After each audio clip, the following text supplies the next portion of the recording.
I said only 4 words. Don't sign anything, Nathan. The conference room fell silent.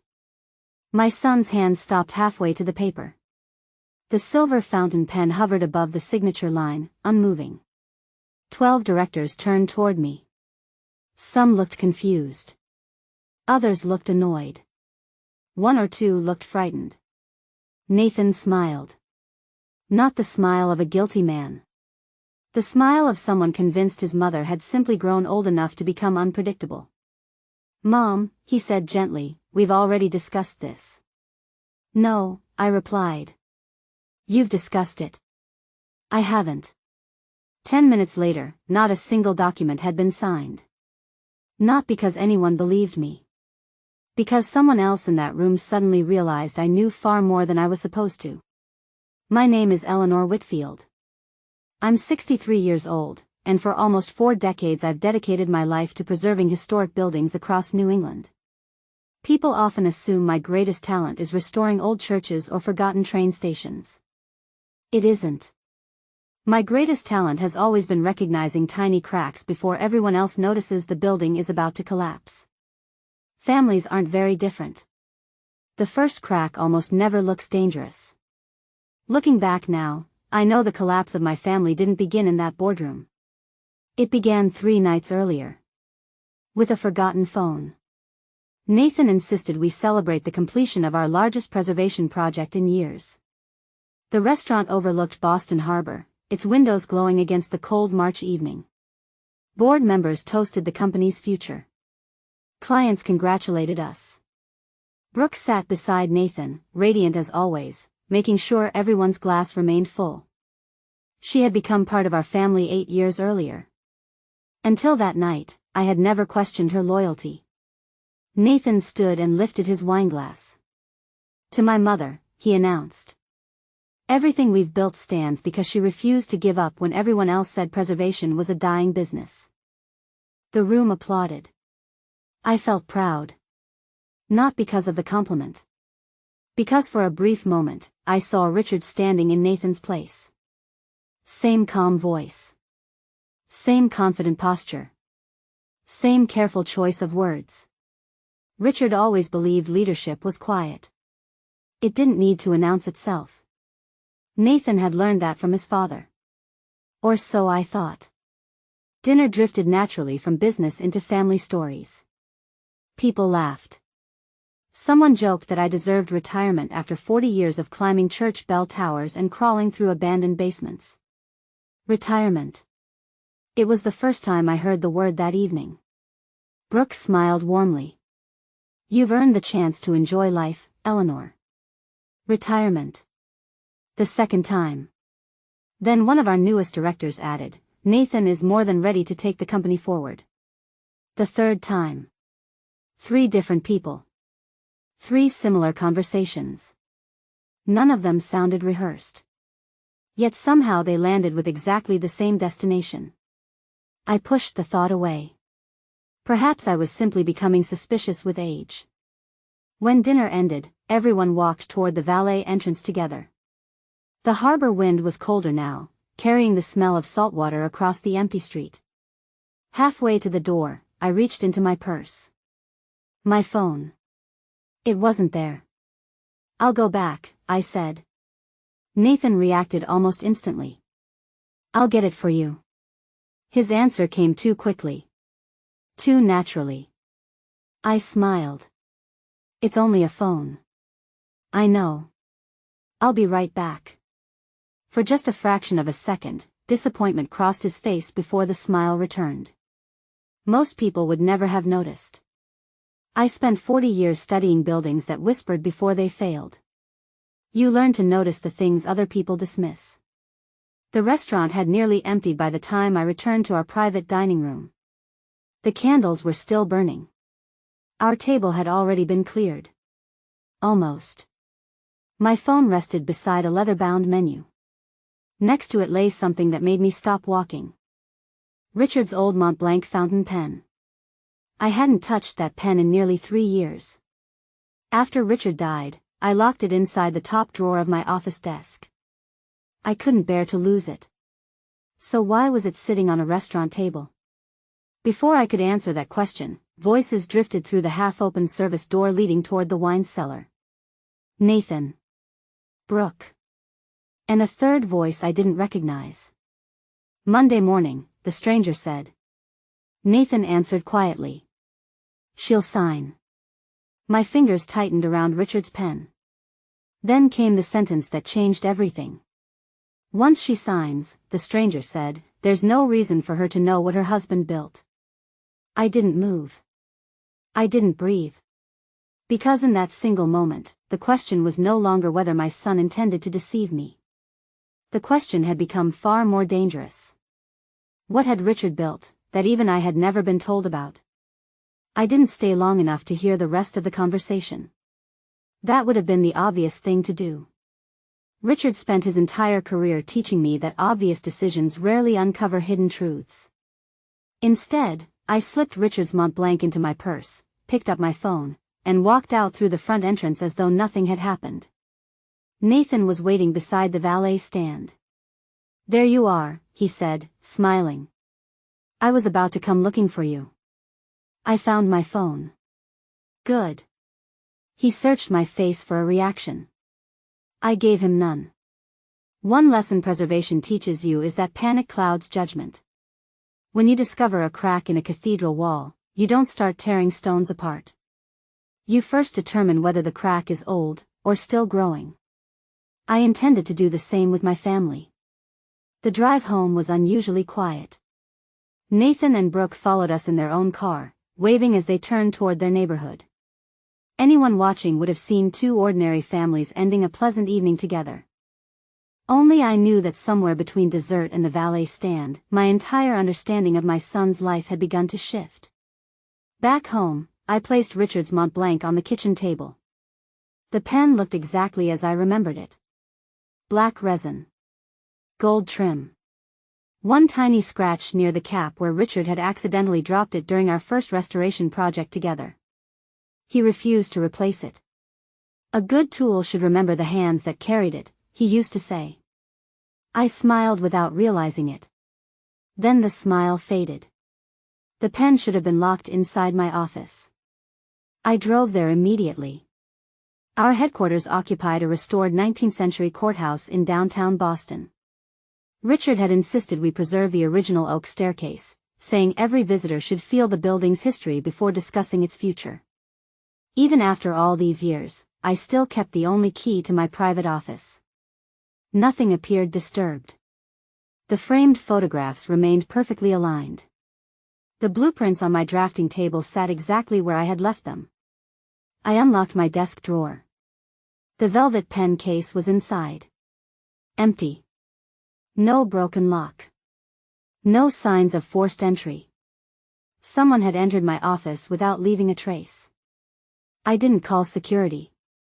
Not yet. If someone had gone to the trouble of replacing a pen without disturbing anything else, they already understood how investigations worked. Calling attention to the missing pen would only warn them that I had noticed. Instead, I opened my laptop and reviewed the security log for executive offices. Every door entry required an electronic badge. Mine appeared several times during the week. The cleaning supervisor appeared twice. Then one entry caught my attention. Friday. 7:18 p.m. Master access override. No employee name. No badge number. Just 2 words. Override authorized. I frowned. Master override was almost never used. Only 3 people had authority to approve it. Me. Our security director. Or the chairman of the board. I was still the chairwoman. Which meant I hadn't approved it.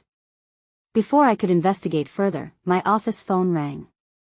It was Harold Benson, our chief financial officer. Eleanor, he said carefully, Nathan asked me to move Monday's board meeting from 10 o'clock to 9. Did he say why? He said there are a few documents he wants everyone to review beforehand.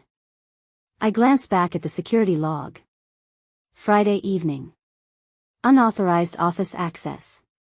Private conversation at the restaurant. Monday meeting moved earlier. Individually, each event seemed harmless. Together, they formed a pattern. Richard often said that buildings never collapse because of one crack. They collapse because dozens of tiny cracks finally connect. As I ended the call, I looked once more at the empty pen case. For the first time, I stopped asking why someone had taken Richard's pen. Instead, a far more unsettling question settled into my mind. What had they been looking for inside it? Harold's phone call ended, but I didn't leave my office. Instead, I looked once more at the security log. Master access override. Richard hated that feature.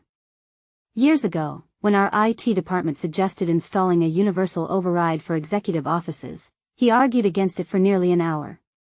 If one key opens every door, he had said, then eventually someone will stop respecting locks.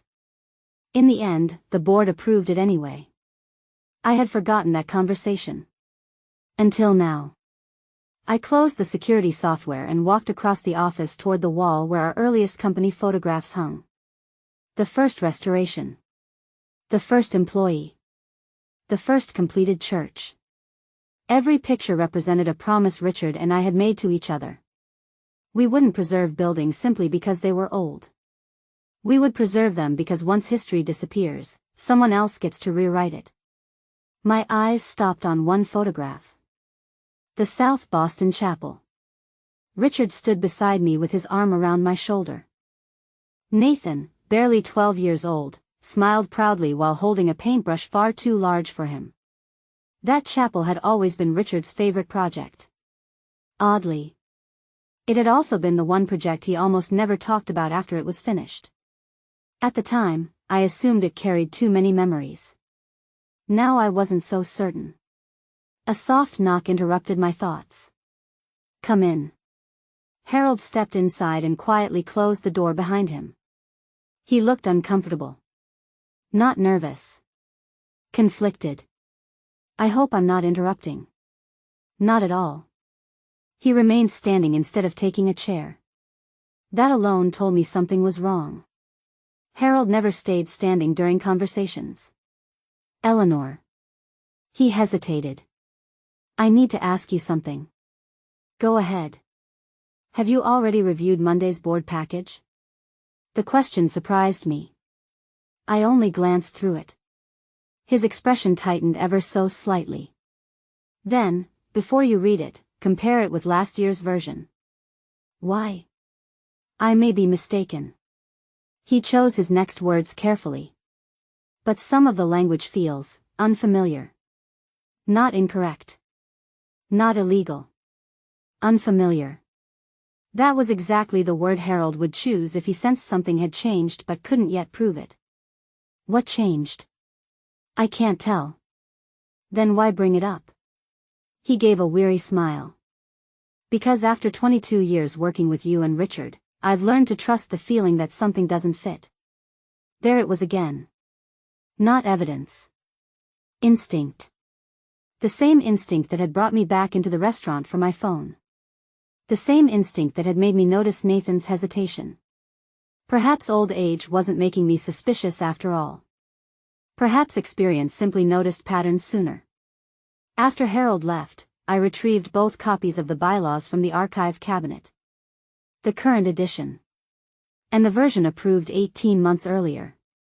I placed them side by side and began reading line by line. For nearly 40 minutes, I found nothing. Same sections. Same numbering. Same formatting. Then I reached executive succession. One sentence stopped me. The current version read: in extraordinary circumstances, operational authority may be temporarily delegated by board resolution. The previous version read differently. Operational authority may be temporarily delegated only after certification by the founder. Only 2 words had disappeared. The founder. Most people would never notice. Most people would think it was routine legal editing. Richard never deleted words without reason. Every sentence inside those bylaws had been argued over, revised, and approved together. If founder had disappeared, someone had wanted that protection removed. My office phone rang again. This time it was Caroline, our corporate secretary. Eleanor, I'm sorry to bother you. You never bother me. I think a printing error may have occurred. What kind of error? The board packets. I looked down at the copy on my desk. What about them? I've received 2 calls already. From whom? Different directors. What did they say? Caroline's voice became quieter. They're comparing notes. A strange feeling settled over me. Comparing what? They don't all have the same version. Silence filled my office. Different versions. Not one mistake. Not one typo. Multiple versions. Prepared for different people. And suddenly I understood something far more unsettling than a missing pen or an altered sentence. Someone wasn't trying to fool the entire board. They were trying to make sure each person believed they were reading the only truth. I read the 2 copies of the bylaws until the words began to blur together. One belonged to me. The other had been borrowed from Harold. At first glance, they appeared identical. Same cover. Same page numbers. Same signatures. Richard used to joke that the most dangerous lies never looked different from the truth. He was right. The first real difference appeared on page 27. Not an entire paragraph. Just 2 missing words. The founder. Most people would have skimmed past them without a second thought. Richard never wrote legal language casually. Every sentence inside those bylaws had survived weeks of arguments around our dining room table. If 2 words had disappeared, someone had wanted them gone. I marked the page with a yellow tab and continued reading. Another change. Then another. None of them looked dramatic. Each revision seemed almost helpful. Simpler wording. Shorter paragraphs. Fewer restrictions. Until I stepped back and looked at the document as a whole. Every change moved authority in exactly one direction. Away from me. Away from the founder. Someone wasn't rewriting the company. They were quietly rewriting its balance of power. A soft knock interrupted my thoughts. Caroline stepped inside carrying a slim binder. She closed the door before speaking. I think we've got a bigger problem. Bigger than altered bylaws? I'm afraid so. She placed several print logs across my desk. I checked every packet that left the print room. I frowned. There wasn't one final version. There were 4. I looked at her. 4? She nodded. Different recipients. Different recipients. That changed everything. This wasn't forgery. This was strategy. Each director had received a version designed specifically for them. People rarely question documents. They compare them. Unless no one realizes everyone received something different. I slowly leaned back in my chair. Whoever planned this understood people almost as well as Richard did. Maybe better. I studied the printing history. Every version had been generated late Friday evening. Within 23 minutes. One detail immediately caught my attention. All 4 files carried the same approval code. Yet each listed a different editor. That shouldn't be possible, Caroline whispered. It isn't. Unless someone wanted the trail to become impossible to follow. I circled one unfamiliar name. M. Lawson. Who is this? I don't know. Employee? She shook her head. Consultant? Another shake. I've searched payroll, legal, and outside vendors. Nothing. A name without a person. Or perhaps a person using someone else's name. Before either of us spoke again, my cell phone vibrated. Unknown number. Normally I ignored unidentified calls. This one felt different. I answered. Mrs. Whitfield? The woman's voice sounded hesitant. My name is Mara. It took me a moment to remember. She had been one of the servers at the restaurant Friday night. "I hope I'm not bothering you." "Not at all. I found something after your family left." My pulse slowed instead of quickening. People reveal more when they aren't rushed. "What did you find?" Silence. Not because she didn't know. Because she was deciding whether she should tell me. Finally she spoke. "I don't think we should discuss it over the phone." I exchanged a quick glance with Caroline. "Why not?" Another pause. Then Mara lowered her voice. "Because someone came back yesterday asking questions." "What kind of questions?" "They wanted to know whether anything had been left behind after your dinner." My fingers tightened around Richard's Mont Blanc. They weren't asking about a wallet. They weren't asking about a phone. She took a slow breath.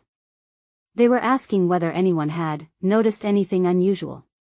The room suddenly felt very quiet. Not because I had learned something new. Because someone else believed there was something worth hiding. "Mara," I said calmly, "I'd like to meet you." "You should."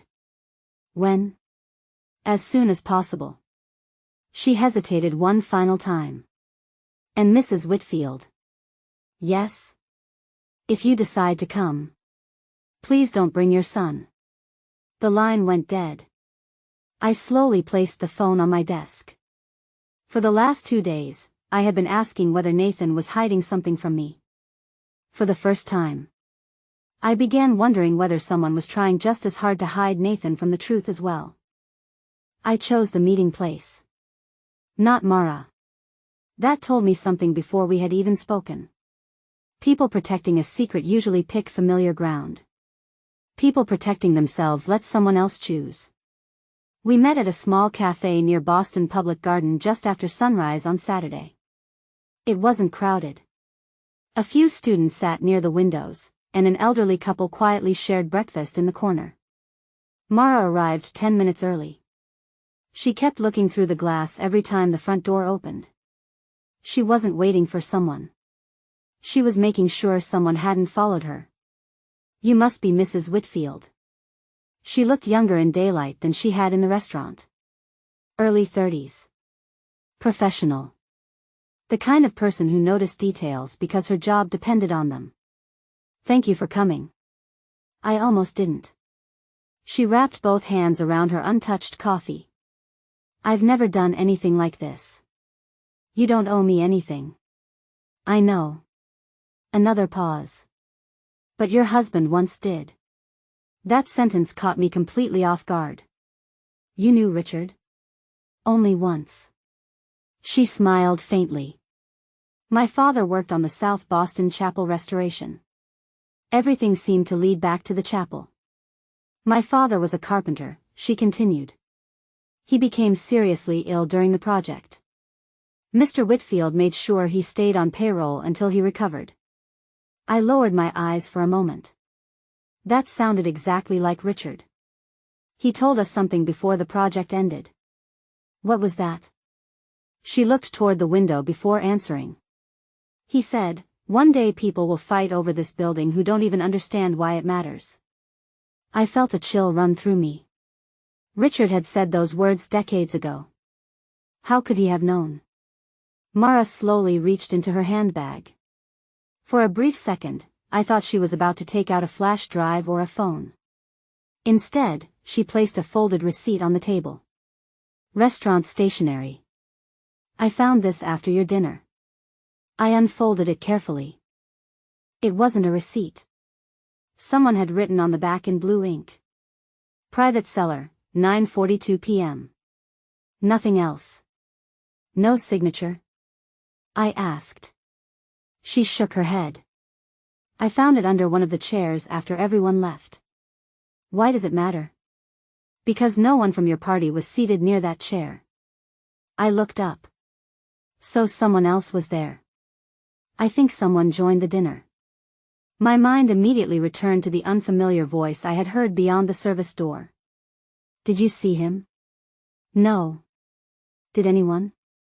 "I asked another server yesterday." "And?" "He remembered setting an extra place at the last minute." My heartbeat slowed. An extra guest. One who never appeared in the photographs. One who wasn't listed on the reservation. One who somehow participated in a family celebration without anyone mentioning his name. Mara. I leaned forward. Why didn't you tell the restaurant manager? Her expression changed instantly. I tried. What happened? He told me to forget the entire evening. That answer disturbed me more than I expected. Restaurant managers don't usually erase memories. They solve complaints. Did he explain why? No. What exactly did he say? She looked directly at me. He said some customers are more important than questions. Before I could respond, my phone vibrated. A text message. Unknown number. Stop asking the staff. A second message appeared almost immediately. You're looking in the wrong room. Mara watched my expression. Is everything okay? I turned the screen toward her. She read the messages without saying a word. Then, very quietly, she reached into her handbag one last time. This time she removed a small key card. Not for a hotel. Not for an office. Across the front, embossed in gold letters, were 3 words. Harbor View Cellar. I shouldn't have this, she whispered. The private wine cellar has no security cameras. She hesitated. But it does have one thing no one remembers. What? She took a slow breath. A service entrance. For the first time since this nightmare began, I realized everyone, including me, had been focusing on who sat at the dinner table. No one had asked the more important question. Who entered the room, without ever sitting down?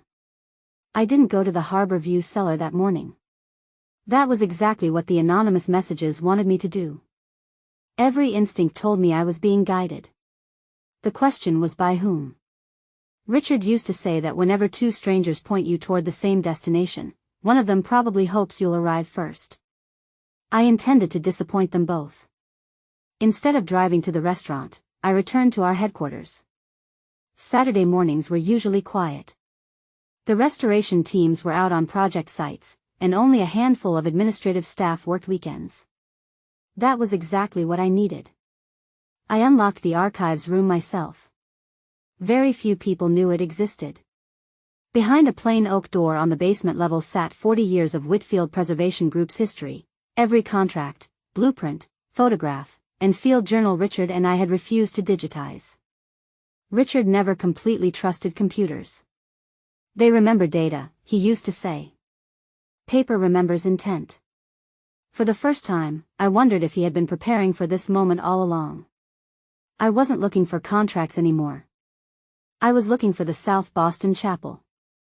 It took nearly 20 minutes before I found the original project boxes. They were heavier than I remembered. Inside were hundreds of handwritten notes, engineering reports, preservation permits, and photographs documenting every stage of the restoration. Nothing seemed unusual. Until I opened Richard's personal field journal. Unlike the official records, Richard's journals weren't technical. They were observational. He wrote about conversations. People.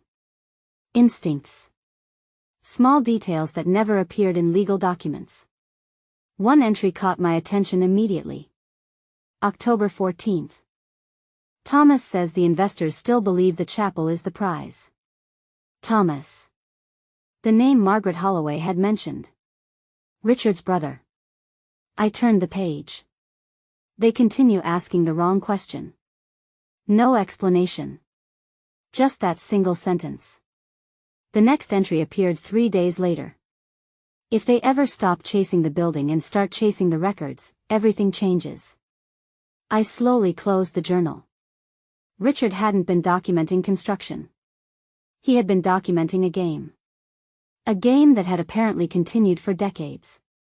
My phone vibrated. Daniel Mercer. I've been reviewing the incorporation files. Did you find something? I found what isn't there. That sounded exactly like Richard. What do you mean? The Founder Preservation Covenant references an attachment. Appendix C? No. Something older. I waited. There should be a survey. A land survey?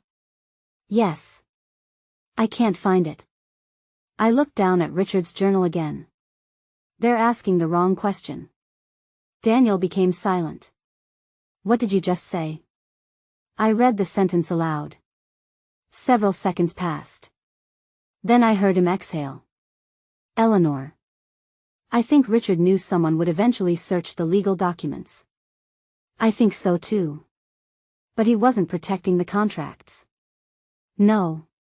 He was protecting whatever the survey revealed. The survey. Not the bylaws. Not the signatures. Not even the covenant. Everything kept pointing somewhere beneath the paperwork. Just then Harold appeared in the archive doorway. He looked pale. I've been trying to reach you. I left my phone upstairs. You need to see this. He handed me a printed email. No sender. No signature. Only one forwarded message. The subject line read: Meridian Acquisition Timeline. I skimmed the first paragraph. My eyes stopped almost immediately. Founder's signature remains preferable but is no longer essential if historical documentation can be recovered before Monday. Recovered. Not created. Recovered. I looked up at Harold. What historical documentation? He shook his head. I don't know. But someone believes Richard hid something. I glanced once more at the stack of journals surrounding me. For 2 days I had assumed everyone was chasing the company. Now I realized something far more dangerous. They weren't trying to steal Whitfield Preservation Group. They were racing to find something Richard had hidden long before any of us realized it would one day be worth protecting. And somehow, I had begun to suspect that Richard hadn't hidden it inside a building. He had hidden it inside the story of that building. Richard had hidden it inside the story of that building. That thought followed me back to the office like a shadow. For the first time since this nightmare began, I stopped searching for hidden objects. Richard had never believed objects changed history. People did. I spread every document connected to the South Boston Chapel across the conference table. Construction reports. Payroll records. Volunteer lists. Inspection logs. 47 separate files. Harold watched me in silence. What exactly are we looking for? We're looking for the only thing no one has tried to erase. He frowned. And what's that? Relationships. Paper can be altered. Property lines can be moved. Signatures can be forged. But people remember who stood beside them. Richard understood that better than anyone. I pulled the original project roster toward me. 37 names. Architects. Stone masons. Electricians. Local volunteers. Most of them meant nothing today. Then one name appeared again. Not in payroll. Not in engineering. Not in legal correspondence. In the volunteer log. Margaret Holloway. The same woman who had once told me Thomas left because he refused to compromise. I looked at Harold. Do we still have her address? He searched through the employee database. Retired 12 years ago. No forwarding address. But. He clicked another file. She still receives a Preservation Society newsletter. Where? Beacon Hill Historical Society. An hour later I walked into the Society's small reading room. Margaret was exactly where Harold hoped she would be. 81 years old. Silver hair neatly pinned back. Reading an oversized book about colonial architecture. She looked up before I spoke. I was wondering how long it would take. I smiled. Richard told you I'd come one day? She closed the book. No. He told me you'd come only after you stopped asking about buildings. That sentence caught me off guard. I don't understand. You will. She invited me to sit beside her. For several moments she simply studied my face. You look tired. I haven't slept much. Neither did Richard during the last year of his life. The room suddenly felt smaller. You knew? I knew he was protecting something. What? She shook her head. He never trusted me with that. Then what did he trust you with? She folded her hands together. A promise. What kind of promise? If anyone ever tried to separate your family from the company. I was supposed to remind you of one conversation. I leaned forward. What conversation? The night before the chapel reopened. She smiled faintly. Richard asked everyone to leave except you and Thomas. I don't remember. You weren't supposed to. You had already gone home. A strange feeling settled over me. Richard had stayed behind. With Thomas. Alone. What happened? I couldn't hear everything. But I heard Richard say one sentence. She looked directly into my eyes. If they ever force Eleanor to choose between our family and this company. She paused. Tell her she must save the family first. I stared at her in disbelief. That made no sense.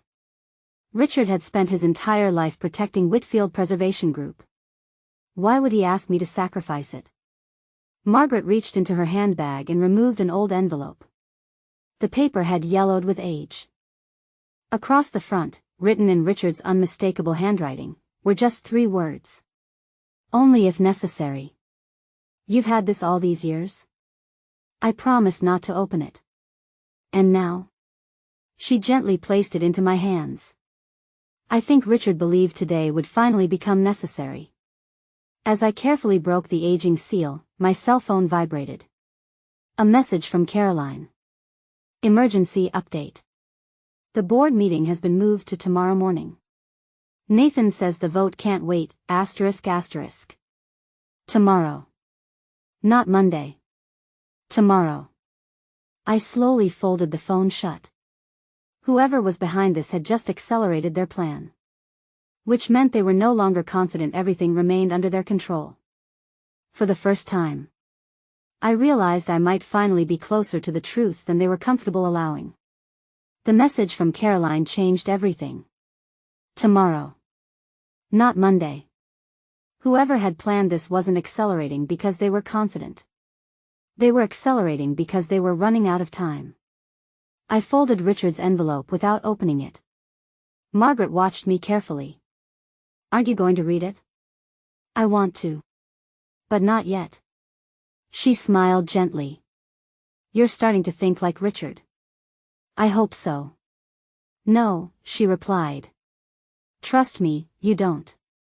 I couldn't help smiling. Richard always seemed to know 3 moves ahead. I was still trying to understand the game.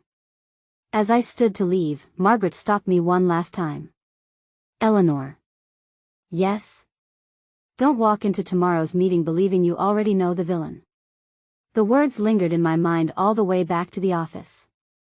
For 2 days, I had convinced myself that Nathan stood at the center of everything. Yet every new piece of evidence seemed to point somewhere just beyond him. Not away from him. Beyond him. Harold and Daniel were already waiting when I returned. The directors are arriving early, Harold said. How many confirmed? All 12. Daniel slid another document across the table. I think you'll want to see this before tomorrow. It was a list of stock transfers completed over the past 6 months. Nothing unusual at first. Until one pattern emerged. Every director scheduled to vote tomorrow had quietly increased their ownership in the company. Not dramatically. Just enough to benefit if the acquisition succeeded. Except one. Nathan. His ownership hadn't changed at all.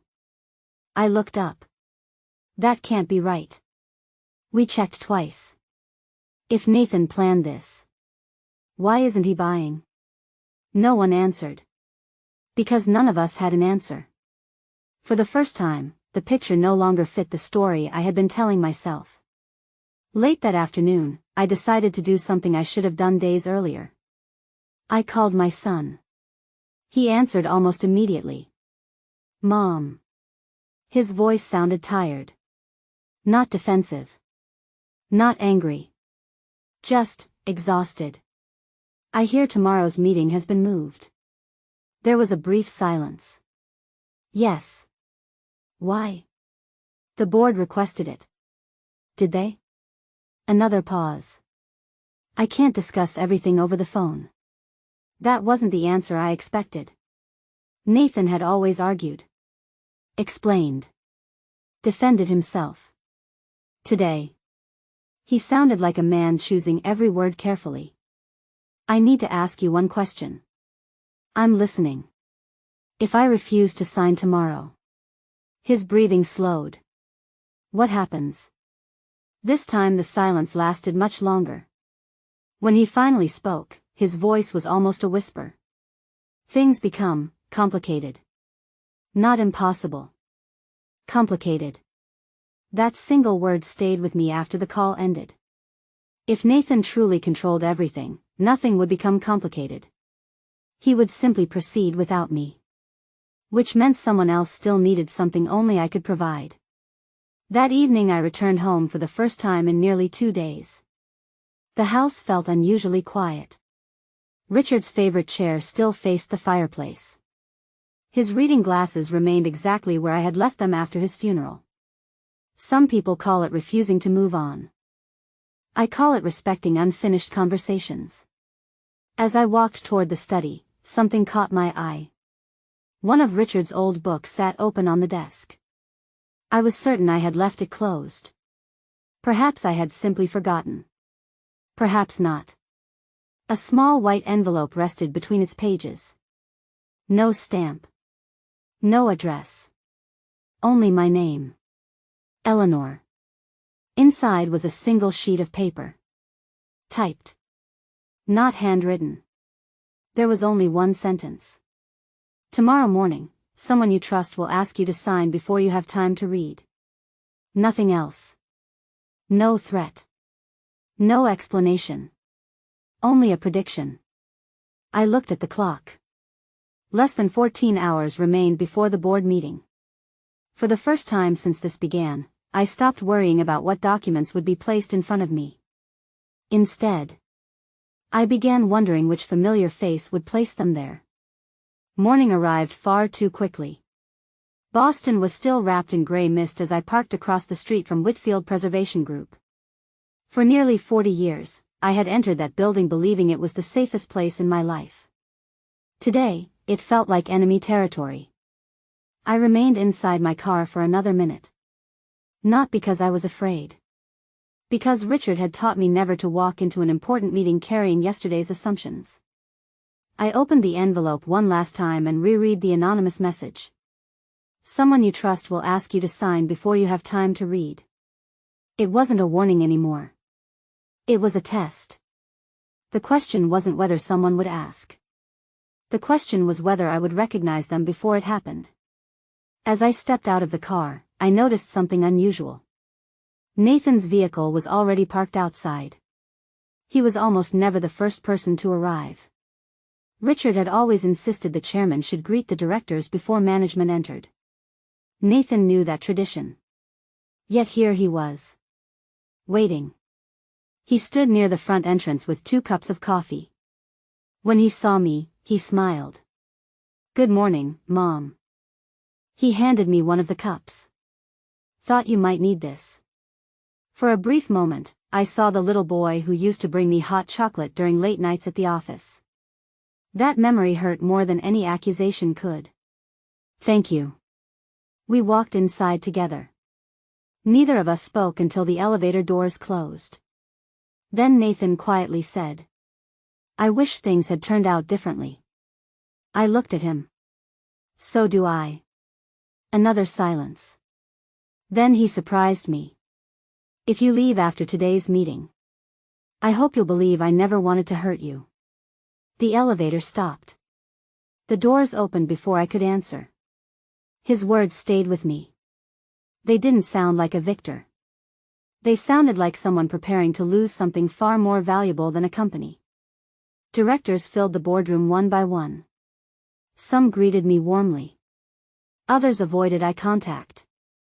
Harold sat unusually close to the far end of the table. Daniel occupied the legal chair beside him. Caroline arranged folders in front of every seat. Everything appeared perfectly ordinary.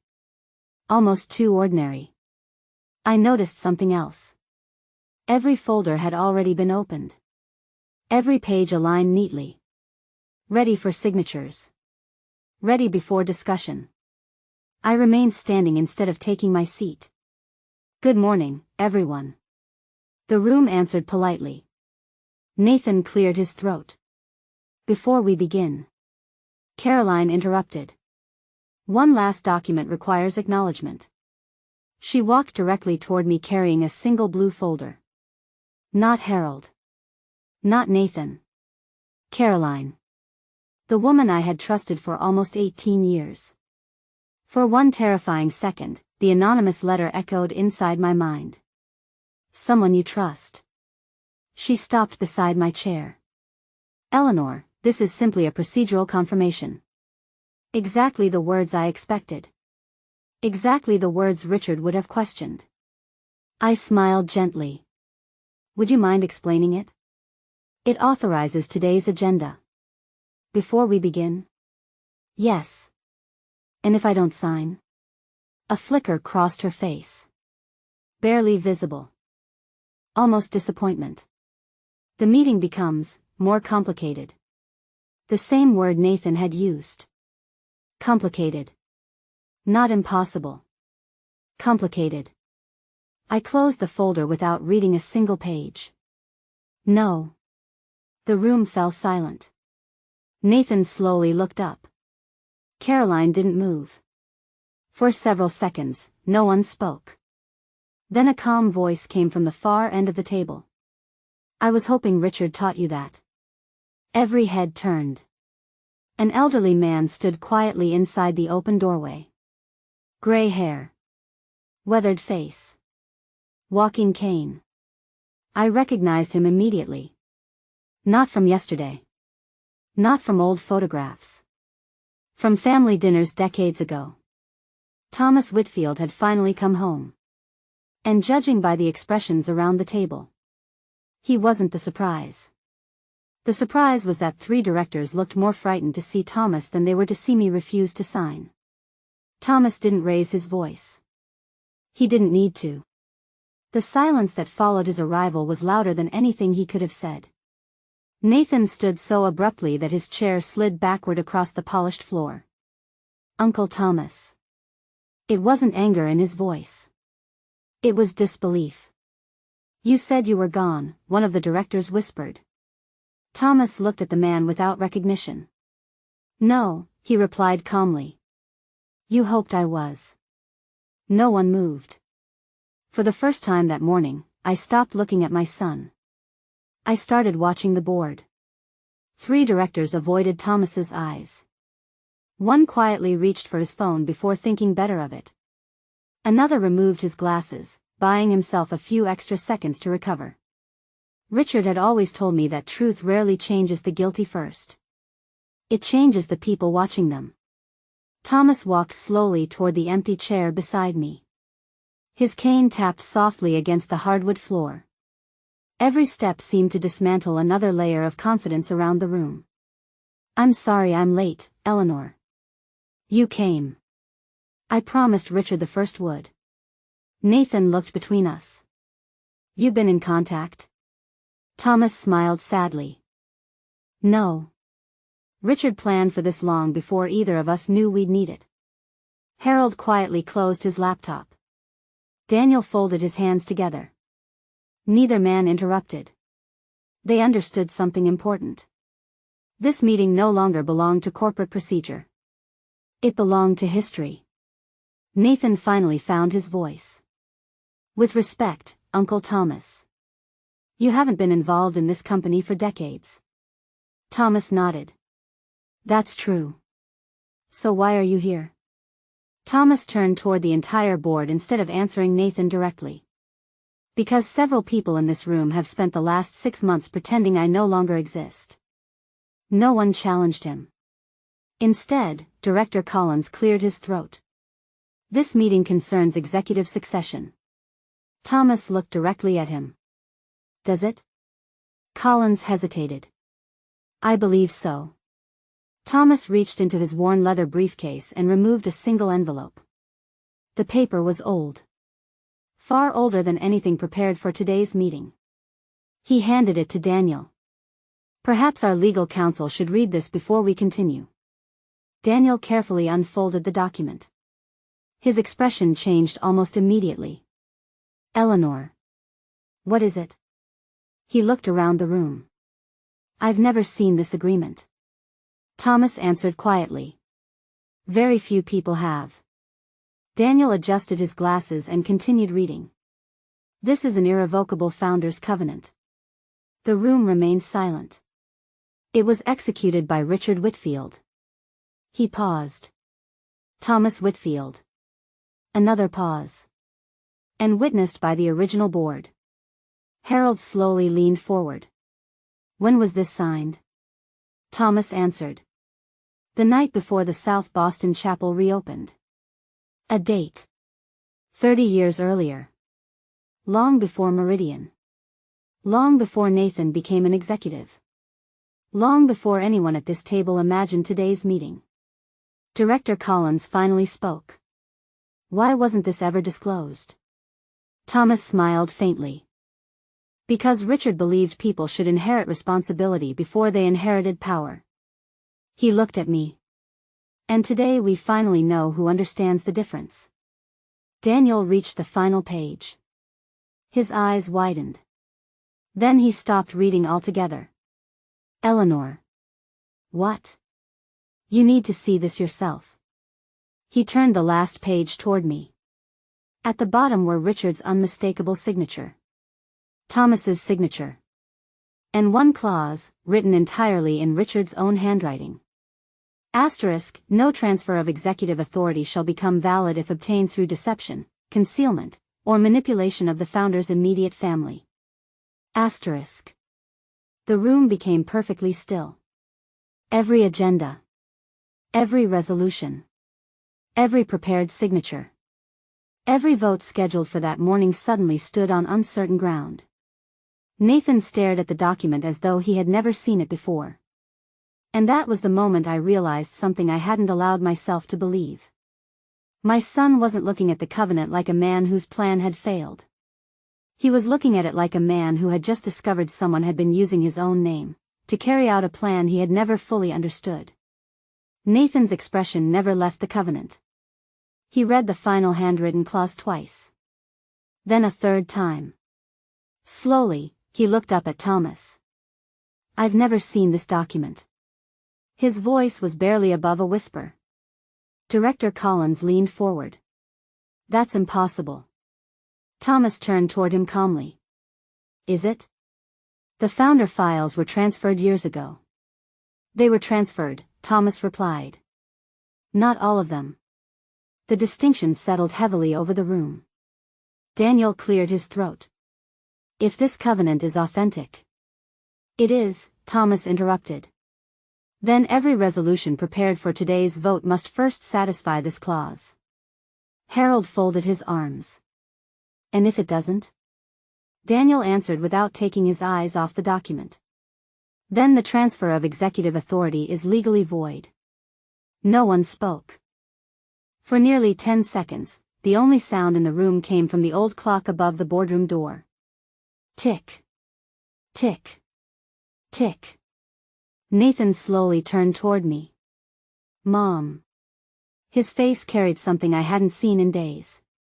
Not confidence. Not manipulation. Confusion. Genuinely. He said quietly. I don't know what this is. I believed him. Not because he was my son. Because liars prepare explanations. Nathan had none. He looked as surprised as everyone else. That realization changed everything. For days I had been asking whether Nathan had betrayed me. Now I found myself asking a far more unsettling question. Who had benefited from making me believe he had? Director Collins suddenly pushed back his chair.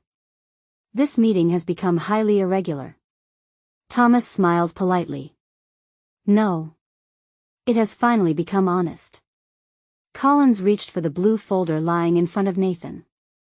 I suggest we postpone. No, I interrupted.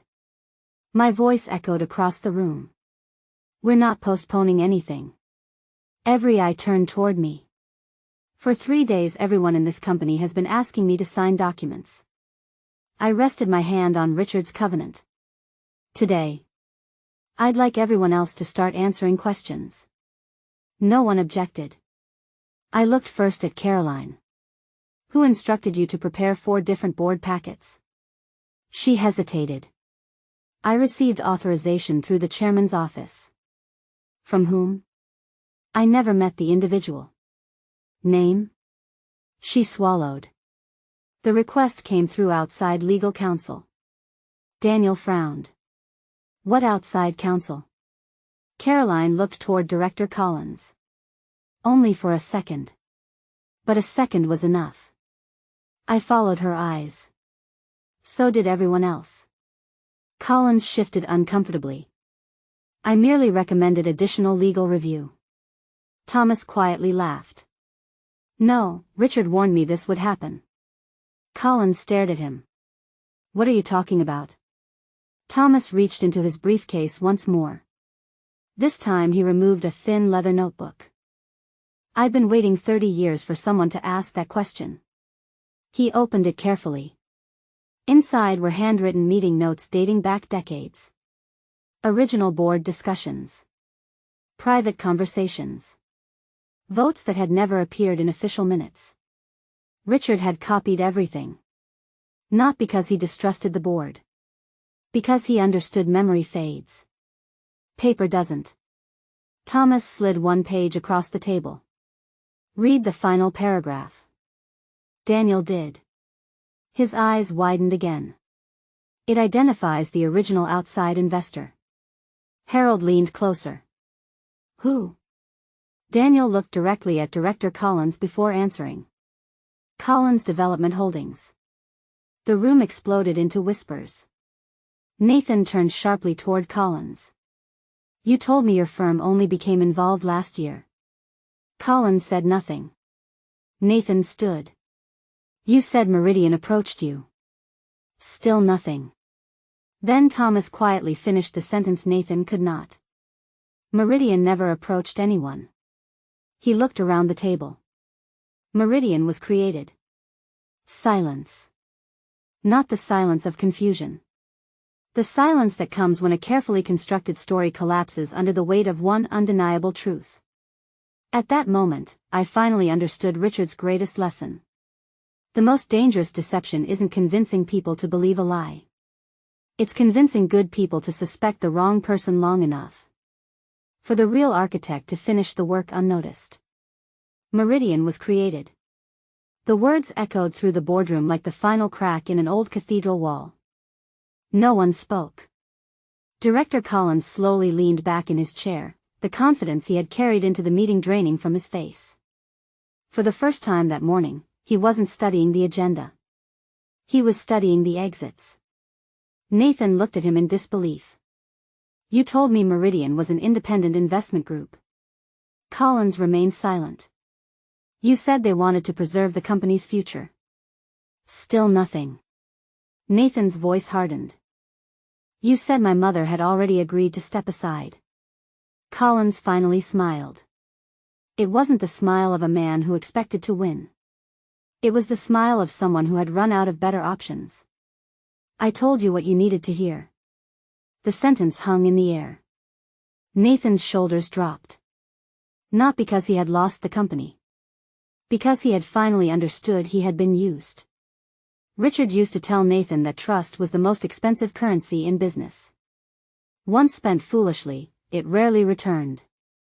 I watched my son lower his eyes. For the first time since this began, I no longer saw an ambitious executive sitting across the table. I saw the frightened little boy who used to wait outside my office until I finished reviewing blueprints. Some mistakes begin with greed. Others begin with the desperate need to prove you're finally worthy.